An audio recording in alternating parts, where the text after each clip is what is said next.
എൻ്റെ എല്ലാ പ്രിയപ്പെട്ട കൂട്ടുകാർക്കും ഫുഡ് നോട്ട്സിൻ്റെ മറ്റൊരു എപ്പിസോഡിലേക്ക് വളരെ സ്നേഹത്തോടെ സ്വാഗതം.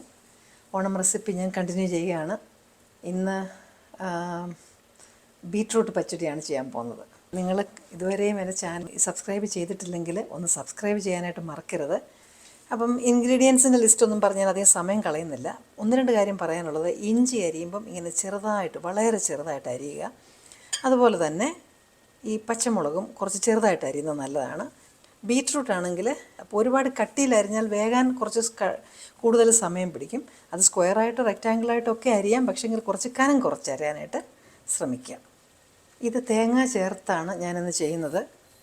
ഒരു 1.5 ടീസ്പൂൺ കടുകിട്ട്, അതുപോലെ തന്നെ 2-3 കറിവേപ്പിലയും, പിന്നെ ഒരല്പം ഉപ്പും.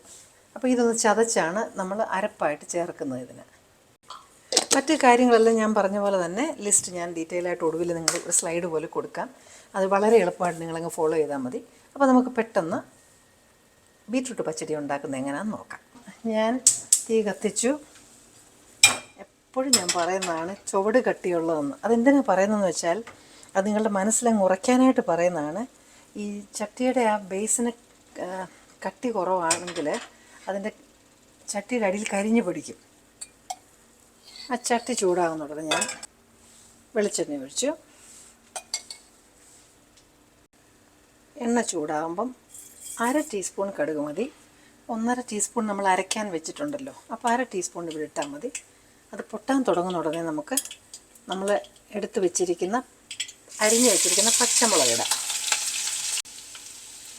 പിന്നെ നമുക്ക് അരിഞ്ഞു വെച്ചിരിക്കുന്ന ഇഞ്ചി ചെറുതായിട്ട് ഞാൻ പൊടിയായിട്ട് അരിഞ്ഞു വെച്ചതാണ്. ഇഞ്ചി കടിക്കാൻ പാടില്ല, അതുകൊണ്ടാണ്. ഇതൊന്ന് മൂക്കാനായിട്ട് ഇളക്കി കൊടുക്കണം. അപ്പോൾ ഈ പച്ചമുളകൊക്കെ അങ്ങോട്ടൊന്ന് മൂത്ത് വരുന്ന ഉടനെ 2-3 വറ്റൽമുളകും കറിവേപ്പില ഇടാം. ഇത് കടുക് വറക്കുന്ന ഭാഗം നമ്മളങ്ങ് ആദ്യമേ ചെയ്യുവാണ് കേട്ടോ.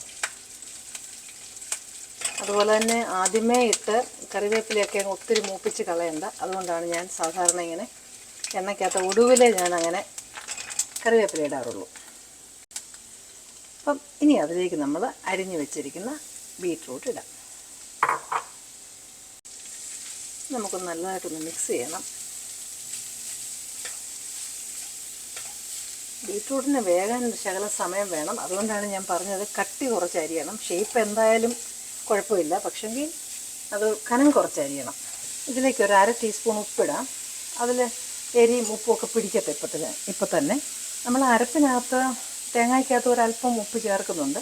ഈ പല ഇൻസ്റ്റാൾമെൻറ്റായിട്ട് ഉപ്പ് ചേർക്കുമ്പോൾ ശ്രദ്ധിച്ചോണം എവിടെയൊക്കെയാണെന്ന്, അല്ലെങ്കിൽ ഉപ്പ് കൂടിപ്പോവും. ഈ സംശയം ഉണ്ടെങ്കിൽ നമ്മൾ ഒടുവിലങ്ങ് ഉപ്പ് ചേർത്താൽ മതി. ഇനി ഇതൊരല്പം വെള്ളം ഒഴിച്ച് ഇതൊന്ന് വേകണം. അപ്പം ഇത് ഞാനൊന്നുകൂടെ നല്ലപോലെ ഇളക്കി ഒന്ന് വേകാനായിട്ട് വെക്കാനാണ്. പിന്നെ ഉപ്പ് ഈ പച്ചടിയുടെ കാര്യമായതുകൊണ്ട് നമ്മൾ പിന്നെ ഇതൊഴിക്കുമല്ലോ, തൈര് ഒഴിക്കുന്നത് കൊണ്ട് നമുക്ക് കുറച്ച് അഡ്ജസ്റ്റ് ചെയ്യാൻ പറ്റും ഉപ്പ്. അപ്പോൾ ഇനി ഇതൊന്ന് വേകാനായിട്ട് ഞാനൊന്ന് അടച്ച് വയ്ക്കുക ഒരു മീഡിയം ഫ്ലെയിമിൽ. വെള്ളം കൂടിപ്പോയാൽ, അതായത് വെന്ത് കഴിഞ്ഞിട്ട് ഒരുപാട് വെള്ളം ഉണ്ടെങ്കിൽ തീ ഒരു ശകലം കൂടുതലായിട്ട് വെച്ചത് നമ്മളങ്ങ് പറ്റിച്ച് കളയണം. അല്ലെങ്കിൽ നമ്മൾ തൈര് ഒഴിക്കുമ്പോൾ ഇത് വെള്ളം പോലെ കിടക്കും. ഇത് വെന്തിട്ടുണ്ട്. ഇനി ഇതിനകത്തേക്ക് നമ്മൾ ആ അരപ്പ് നമുക്ക് ഇതിനകത്തേക്ക് ഇടാം. അപ്പം ഇതൊന്ന് നന്നായിട്ട് മിക്സ് ചെയ്യാം. ഉപ്പ് വേണമെങ്കിൽ നമുക്ക് വേണ്ടി വരും. കാരണം എന്താണെന്ന് വെച്ച് കഴിഞ്ഞാൽ തൈരല്ലേ ഇനി ഒഴിക്കുന്നത്, അപ്പം എന്തായാലും വേണ്ടി വരും. ഇതൊന്ന് വെന്തോട്ടെ, ഈ തേങ്ങ ഒന്ന് വെന്തോട്ടെ. ഞാൻ 1 മിനിറ്റ് ഒന്ന് അടച്ചു വെച്ചോട്ടെ, അത് വേകട്ടെ. അപ്പം ആ തേങ്ങ ഒന്ന് വേകാൻ വേണ്ടി മാത്രം ഒരു മിനിറ്റ് വെച്ചാൽ മതി. അപ്പോൾ ഇതിൻ്റെ വെള്ളവും വേണ്ടേ, ഏകദേശം കറക്റ്റായി. അപ്പോൾ വെള്ളം കൂടുതലുണ്ട്, അതങ്ങ് പറ്റിച്ച് കളയണം കേട്ടോ. ഒരുപാട് വെള്ളം വേണ്ട. ഇച്ചിരി തിക്കായിട്ടിരിക്കുന്നതാണ് പച്ചടി നല്ലത്. ഇനി ഇതിനകത്തേക്ക് നമുക്ക് തൈര് ഒഴിക്കാം. തൈര് പുളിയുടെ അനുസരിച്ച് വേണം ഒഴിക്കാൻ. എന്നിട്ട് നന്നായിട്ടൊന്ന് മിക്സ് ചെയ്യാം. തീ കുറയ്ക്കണേ. തൈര് വെച്ച് തിളപ്പിക്കാൻ പാടില്ല. കിടിലൻ ബീട്രൂട്ട്, അതിൻ്റെ കളർ തന്നെ നല്ല രസമല്ലേ. അപ്പോൾ അത് ഒന്ന് നന്നായിട്ട് ചൂടായി വരുമ്പോൾ അതങ്ങ് ഓഫ് ചെയ്യാം. അപ്പോൾ നമ്മുടെ ബീട്രൂട്ട് പച്ചടി റെഡിയാണ്. എല്ലാവരും ട്രൈ ചെയ്ത് നോക്കണം. ബീട്രൂട്ട് ഇഷ്ടമുള്ളവർക്ക് ഒരുപാട് ഇഷ്ടപ്പെടും, പച്ചടി ഇഷ്ടമുള്ളവർക്കും. അപ്പം കൂട്ടുകാർക്കൊക്കെ ഒന്ന് ഷെയർ ചെയ്ത് കൊടുക്കണം. ഇനി നിങ്ങൾക്ക് ഇഷ്ടമുള്ള മറ്റു നല്ലൊരു റെസിപ്പിയുമായിട്ട് ഞാൻ വീണ്ടും എത്തും. Till then I M signing off and you stay safe.